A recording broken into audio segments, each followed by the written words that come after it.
Entró pues y se quedó con ellos, sentado a la mesa con ellos. Tomó el pan, pronunció la bendición, lo partió y se lo iba dando. Entonces se les abrieron los ojos y le reconocieron, pero él desapareció de su vista. Se dijeron uno a otro: ¿no estaba ardiendo nuestro corazón dentro de nosotros cuando nos hablaba en el camino y nos explicaba las Escrituras? Palabra del Señor. En el nombre del Padre, del Hijo, del Espíritu Santo. Amén. Señor Jesús, quiero estar en las cumbres del amor. Señor, tú eres un volcán de amor que arde y hace arder a cuantos se te acercan. Y si el amor, además de fuego, es entrega, es donación total, digamos que Jesucristo está en la cumbre más alta del amor. Así lo cantaba un himno inolvidable. Al nacer se nos dio por compañero, en la cena se entregó en comida, y muriendo se ofreció para rescatarnos, y reinando se nos ha dado como premio. Empezó dándosenos como un niño nos ha nacido, un hijo se nos ha dado. El pequeño de Belén arranca una ternura. El austero San Juan de la Cruz, tomando la imagen del niño en sus brazos, cantaba: si amores me han de matar, ahora tienen lugar. Y al instituir la Santa Eucaristía, el Evangelio pondera la entrega de Cristo. Habiendo amado a los suyos que estaban en el mundo, los amó hasta el extremo. Y también San Pablo de la Cruz no sale de su asombro cuando dice que me amó y se entregó a la muerte por mí, a la muerte de cruz. Y habiendo el mismo Jesús del cielo decir: voy a prepararles un lugar, porque quiero que donde yo esté, estén también ustedes conmigo, y que contemplen mi gloria desde su nacimiento en el mundo hasta el fin de la eternidad. Jesús no se ha ido, ha estado siempre a nuestro lado, ha sido nuestro compañero en el camino de la vida, ha sido nuestro hermano en nuestras angustias, en nuestros problemas. Cuando más le hemos necesitado, Jesús ha estado allí. No podemos dudar de su presencia, no podemos negar su misericordia, no podemos extrañar su bondad, porque Él no nos ha dejado, no nos ha abandonado, siempre ha estado con nosotros. Por eso, yo te amo con amor eterno, nos ha dicho. Y tú me dices: te amo. Y yo respondo: también, Hijo de Dios, que te hiciste hombre por mí, yo te amo. Que te hiciste niño por mí, yo te amo. Yo te amo porque viviste como vivo yo. Yo te amo porque conociste los mismos afanes que yo. Yo te amo porque pasaste las mismas dificultades que yo. Yo te amo porque moriste en la cruz para salvarme, porque en el cielo me preparaste una morada, porque me quieres en el cielo junto a ti, porque en el cielo serás tú mi premio eterno, y en el sagrario estarás siempre por mí. Tú te das porque tú me necesitas aquí ante ti, para interceder por mí ante el Padre, que vive y reina contigo. Amén. Gloria al Padre, al Hijo y al Espíritu Santo, como era en el principio, ahora y siempre, por los siglos de los siglos. Amén. Mis hermanas y hermanos, tengan ustedes en este día una bendición especial de nuestro Dios, para que la gracia de nuestro Señor Jesucristo, el amor del Padre y esa comunión del Espíritu esté siempre en sus vidas. Y que en este tiempo en que hoy nos encontramos meditando y viviendo una realidad bastante diferente de lo normal que ha vivido nuestro pueblo, queremos continuar creciendo de manera espiritual. Y yo le invito a usted de que en este día, pues recordemos que tenemos la obligación de presentarnos ante la presencia de Jesús sacramentado tal y como nosotros somos, para evitar de nuestra vida todo el mal. Quiero continuar en esta sección de programas meditando sobre esa realidad que el mal, o que es el mal, pero que nosotros con la gracia y con la fuerza de Dios lo podemos derrotar. Pero, ¿por qué estoy tocando estos temas, mis hermanas y hermanos? ¿Y por qué aparece tantas veces pues que hay que hablar del enemigo común, del maligno, del diablo? El hecho es que tenemos que conocer quién es el enemigo común. Tenemos que conocer sus artimañas, tenemos que conocer cómo actúa y cómo viene a robar y matar, a destruir en la vida del hombre. Y si nosotros no conocemos esa realidad, entonces no vamos a contraatacar o no vamos a poder atacar, como dice San Pablo, con las armas espirituales que la gracia y el Espíritu Santo nos ha regalado. Por eso hoy, continuando en esta sección de programas, quiero compartir con ustedes el tema, el demonio de la ceguera. Fíjese que en la Sagrada Escritura la ceguera es considerada un demonio, porque el diablo nos tienta por engaño. Y eso lo vamos a meditar en el Evangelio según San Juan, en el capítulo 8, en el versículo 44. ¿Qué dice el Señor Jesús? Ustedes tienen por padre al diablo y quieren realizar los malos deseos de su padre. Ha sido un homicida desde el principio, porque la verdad no está en él y no se ha mantenido en la verdad. Lo que se le ocurre decir es mentira, porque es un mentiroso y padre de toda mentira. Ustedes tienen por padre al diablo y quieren realizar los malos deseos de su padre. Ha sido un homicida desde el principio, porque la maldad no está en él, porque la maldad está en él y no se ha mantenido en la verdad. Lo que se le ocurre decir es mentira, porque es un mentiroso y padre de la mentira. Palabra del Señor.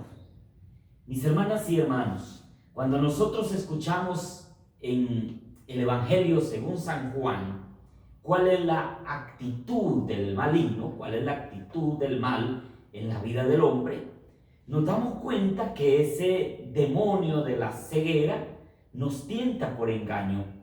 El hombre es un ser vulnerable, el hombre es un ser débil, y cuando el demonio lo tienta por engaño, por su propensión a lo que la tradición bíblica y de los místicos llaman la ceguera del corazón, o la ceguera del espíritu. Entonces, la propensión a la ceguera, que forma parte de la condición humana, está agravada. ¿Por qué se agrava? Está agravada por el pecado original y los pecados sociales. Oiga bien, aquí entramos en esa dimensión de pecado, porque yo les decía a ustedes en programas pasados que el hombre en la dimensión de pecado tiene pecado personal o venial, y en ese pecado personal también está el pecado mortal, pero también está el pecado personal. Entonces, la vida del hombre está agravada por el pecado original y los pecados sociales propios de la ceguera, y no es el pecado una sana conciencia, sino que es una conciencia turbia. Entonces implica que no hay una conciencia clara y hay una deliberación o ceguera. No ver con los ojos del espíritu. Eso significa, cuando nosotros no podemos ver con los ojos del espíritu, precisamente es porque no tenemos la fuerza espiritual, porque no está el Espíritu de Dios. Aunque a veces el pecado y la ceguera están relacionados. Ceguera espiritual o pecado tienen en ciertos momentos una misma relación. Desde cierto punto de vista, una ceguera puede ser más difícil de liberar que un pecado. Porque imagínense que como la ceguera es el no poder mirar, y la ceguera puede estar incluso en el mismo, en el mismo cristiano o en la misma persona que puede estar viniendo a la iglesia, que incluso puede tener un compromiso dentro de la iglesia, pero esa persona tiene ceguera espiritual en cuanto que sigue en el mismo pecado. Esa es la ceguera espiritual. Y no entiende. Y la persona que está en esa situación no entiende de que está haciéndose daño a sí misma o a sí mismo. Y que no solamente se hace daño de manera personal, sino que le hace daño a toda una comunidad. Porque después provocará el pecado de escándalo, el pecado de la desacralización de su cuerpo, que es templo del Espíritu Santo. ¿Cómo lo puedo ejemplificar? O sea, ¿cómo lo puedo llevar en un ejemplo?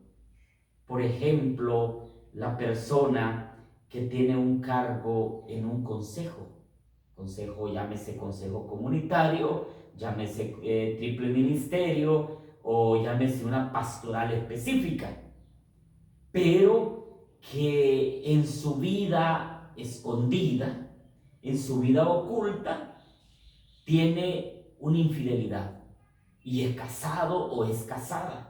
Pero está trabajando en la iglesia, viene tranquilamente, se reúne, acompaña a la comunidad, está con la comunidad, pero en su vida escondida tiene una infidelidad. Entonces, esa persona no es por ignorancia que está cometiendo ese mal. Esa persona lo que tiene es ceguera espiritual. No tiene conciencia de que está haciéndose daño a sí mismo, de que le está haciendo daño a la persona con la que está cometiendo la infidelidad y que le está haciendo daño también a la persona con la que consagró su vida si fuese un matrimonio. Esa es la realidad de la ceguera que el pecado provoca en cada uno de nosotros. Por eso, desde cierto punto de vista, una ceguera puede ser bien difícil de liberar, pues el pecador es consciente que hace el mal, sabe que debe cambiar, salvo que por su pecado se haya enceguecido. El ciego, en cambio, está en el error o en una aberración moral sin conciencia de ello. Más aún, a veces está convencido que lo que está haciendo es bueno. En un programa anterior yo les decía precisamente eso. Adolfo Hitler decía que él estaba haciendo algo bueno y que lo que hacía era liberar al pueblo de una, decía él, de una raza inferior, de una raza malvada que eran los judíos. Y decía que de ellos lo estaba liberando, y por eso hubo no solamente los 6 millones del holocausto nazi, no, aproximadamente en los años de guerra que provocó Adolfo Hitler en la Alemania, fueron 60 millones de muertes en los campos de concentración. Clavó la miseria, el hambre y tantos otros males en todas esas poblaciones, especialmente en Polonia. y en todos los lugares que pretendió conquistar, porque el objetivo de él era conquistar el mundo y exterminar a la raza inferior, según él, que eran los judíos. Y estaba haciendo bien, decía él, en la conciencia de él. Entonces, ese es el ciego, porque el ciego no tiene conciencia de lo que hace. Lo podemos ver en la situación difícil de nuestro pueblo. Los que dirigen el destino de nuestro pueblo, ellos no tienen conciencia de estar haciéndole daño al pueblo. En la vigencia, dicen ellos, de ese nuevo código penal, a las personas que hayan cometido abuso de autoridad o que hayan cometido fraude, con solo que paguen lo que habían robado, ya quedan libres, o que hagan 2 o 3 años de trabajo social, ya quedan libres, y entonces todo el dolor que causaron y por culpa del robo de ellos, las muertes de personas, eso para ellos no significa absolutamente nada. Entonces yo quiero que ustedes me entiendan, mis hermanas y hermanos, que allí es donde se habla de una ceguera, el ciego. Entonces, en estos casos, ¿cómo cambiar y cómo ayudar a cambiar? Porque ya les decía, la persona que está en esa condición, el problema es que el espíritu que está inundando o el espíritu que está habitando en su vida es el espíritu del demonio, porque la ceguera es un espíritu del demonio. Entonces la ceguera de espíritu es no percibir lo que hay de malo en uno. Y ese concepto es bien fácil de entender y también es simple. La ceguera de espíritu es no percibir lo que hay de malo en uno, aquello que requiere nuestra conversión, como dice Apocalipsis 3:15. Tú dices, soy rico y seguro y no me falta nada, pero ¿no te das cuenta que eres un miserable, un pobre o un desnudo? Compra colirio para tus ojos para que veas otra vez. Palabra de Dios, te alabamos, Señor. Apocalipsis 3:15 dice, tú dices, soy rico, no me falta nada, lo tengo todo, estoy seguro. Y no te has dado cuenta que eres un miserable, un pobre y un desnudo. La miseria, la pobreza y la desnudez a la que se refiere el Apocalipsis, miseria, pobreza y desnudez, en la Sagrada Escritura significa miserable es aquel que no tiene la gracia de Dios.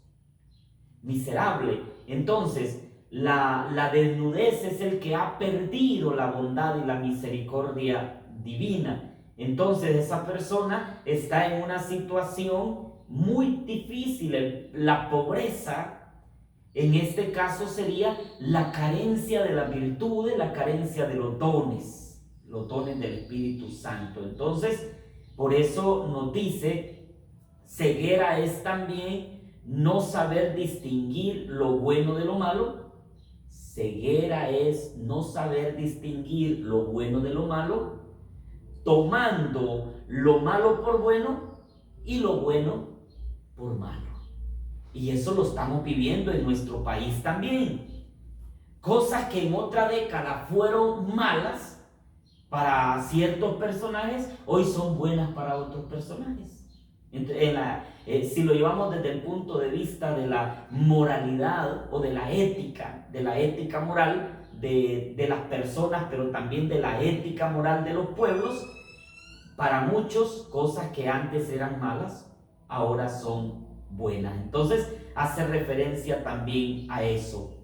Y ceguera es el terror en el discernimiento y en la elección. Ceguera es aquella persona que no aprendió a discernir y que nunca aprendió a elegir. Son dos cosas bien importantes: discernir y elegir. Entonces el diablo no te deja discernir, ni tampoco el diablo no te deja elegir, porque el demonio de la ceguera o el demonio en todas sus formas lo que tiene es ataduras. Y las ataduras en la vida de una persona, si es también cristiano, son esclavitudes, antiguas o modernas, pero son esclavitudes. Entonces podemos nosotros también hacer un sano discernimiento desde nuestra vida espiritual, cuáles son las esclavitudes o cuáles son las ataduras del enemigo, de Satanás, que me tienen esclavo para no discernir y para no también poder elegir. Entonces allí sí no funciona la buena voluntad de la persona, porque San Pablo también lo va a decir de una manera bastante clara: cuando quiero hacer el bien me resulta el mal que aborrezco, porque no soy yo, dice Pablo, es una fuerza demoníaca. Él dice, como un verdadero aguijón que está dentro de mí punzándome, o sea, obligándome a hacer el mal que aborrezco. Y por eso vamos a encontrar en el camino de nuestra vida espiritual y de nuestro aconsejar a las personas, o en el sacramento de la reconciliación, hermanas y hermanos que más o menos dicen: Padre, yo ya luché bastante, yo ya me esforcé, hago sacrificios, hago ayunos y todo lo que pueda hacer, pero yo no he podido salir de esta situación. Me está costando. Es lógico, no se preocupe, pero también usted no puede irle dando tanta rienda al maligno, al demonio. Porque como decía el padre Lori, el diablo, dice, es como un perro amarrado que solamente te va a morder si te acercas a él. Entonces, en ese sentido, el demonio busca y nos tienta. Y nosotros somos ocasión de tentación para él. Sin embargo, como tenemos una iluminación, y vamos en un posterior programa a hablar de la iluminación, por eso en esa iluminación, en esa pequeña luz que tenemos nosotros, es cuando la gracia de Dios comienza a actuar en nuestras vidas. Porque la sede de nuestras cegueras espirituales es la conciencia, pues en ella se asienta el discernimiento y la percepción del bien y del mal. Es en la conciencia donde usted percibe el bien y el mal. Y sabemos que la conciencia puede ser clara o puede ser oscura, según el grado de luz o de ceguera que usted tenga. De hecho, en toda conciencia hay áreas o puntos ciegos. O sea, ¿qué nos está diciendo en palabras muy nuestras, mis hermanos? Que no se preocupe si usted está luchando contra un flagelo de pecado o de realidad difícil en su vida. No se preocupe, siga haciendo el esfuerzo, porque como canta muy bien la secuencia del Espíritu Santo, dale al esfuerzo su mérito y salva al que busca salvarse y danos tu gozo eterno. Entonces, cuando dice dale al esfuerzo su mérito, está diciendo de que, hombre, no podemos dejarle todo a la fuerza del Espíritu Santo. El Espíritu Santo lo puede hacer, Él lo puede transformar de la noche a la mañana y lo puede subir a los altares de la noche a la mañana. Pero el Señor quiere que usted haga un esfuerzo, que usted ponga también de su parte. No esté solamente esperando. Tiene que ponerse en camino, tiene que tener una actitud. Por eso el ciego de nacimiento o el ciego Bartimeo, cuando la gente le dice te está llamando, dice que él dio un salto, se puso de pie, tiró el manto y se presenta ante Jesús y le dice: Señor Jesús, aquí estoy. Y Jesús le dice, ¿qué quieres que haga por ti? Entonces, esa misma pregunta el Señor nos está haciendo hoy a nosotros en nuestras cegueras, en nuestro pecado, en nuestra falta de fe, en nuestra falta de entrega, en nuestra falta de compromiso. El Señor nos está diciendo, ¿qué quiere que haga por ti? Y nosotros le decimos, Señor, que me libere de la ceguera espiritual, porque el demonio es el padre de la ceguera. Entonces, nosotros tenemos que irnos liberando, mis hermanas y hermanos. No basta decidir o actuar según la conciencia, creyendo que los resultados serán buenos. Al actuar en conciencia, no pecamos, pero podemos cometer errores de consecuencias graves por la ceguera. Muchas aberraciones históricas, como por ejemplo los crímenes de lesa humanidad, los que cometió Augusto Pinochet en Chile, los que cometió Mussolini allá en Italia, los que cometió Franco allá en España, lo que cometió Hitler en Alemania, fruto de un sistema, y otros dictadores más, incluso en nuestro país Honduras, quienes han ostentado dictaduras o golpes de Estado han cometido crímenes de toda clase y de toda naturaleza contra la vida de la persona. En conciencia quizá, dice, han querido actuar bien, liberando, quizá piensan ellos, de ideologías o de sistemas, tanto sistemas religiosos como sistemas políticos, pero al final han cometido aberraciones históricas y se ha hecho por personas y grupos convencidos en conciencia. Tampoco bastan la autenticidad y la sinceridad que se pueda tener, pues si ello va acompañado de ceguera, las consecuencias pueden ser erradas y pueden ser también inmorales. Por eso, cuando aparecen muchos mesías revolucionarios, ojo, porque si no es desde la justicia, si no es desde la no violencia que decía Mahatma Gandhi, la no violencia activa, entonces no va a prosperar ningún proyecto. O sea, en otras palabras, si un proyecto se quiere cimentar en un pueblo, en una nación, y si nos podemos ir más cerca, en una familia, no va a ser desde la violencia, no va a ser desde la guerra, no va a ser desde la lucha o de las armas que se va a lograr. Se tiene que lograr desde la no violencia, desde la paz, desde la más profunda paz.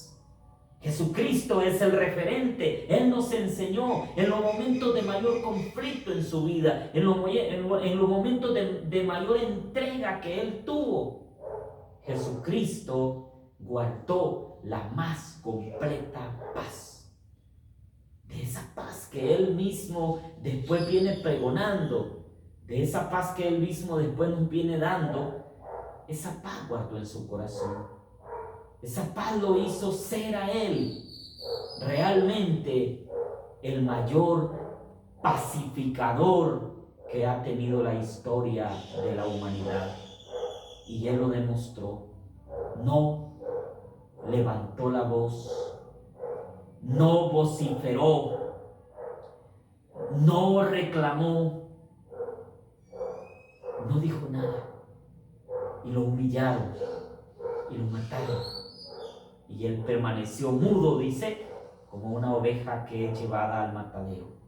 Entonces, si Jesús nos enseñó dónde está la verdadera clave para lograr un proyecto espiritual de nosotros, un proyecto de sociedad, que se cambien esas estructuras de violencia y de maldad por estructuras de dignidad, de paz, de amor, de justicia, lógicamente, solo se puede lograr desde la persona de Jesús. Ojalá que así lo logremos, que así sea en nuestras vidas y que se generen esos espacios de paz, de amor, de solidaridad, de unidad en la vida de su familia, en la vida de nuestros pueblos, que así sea. Amén.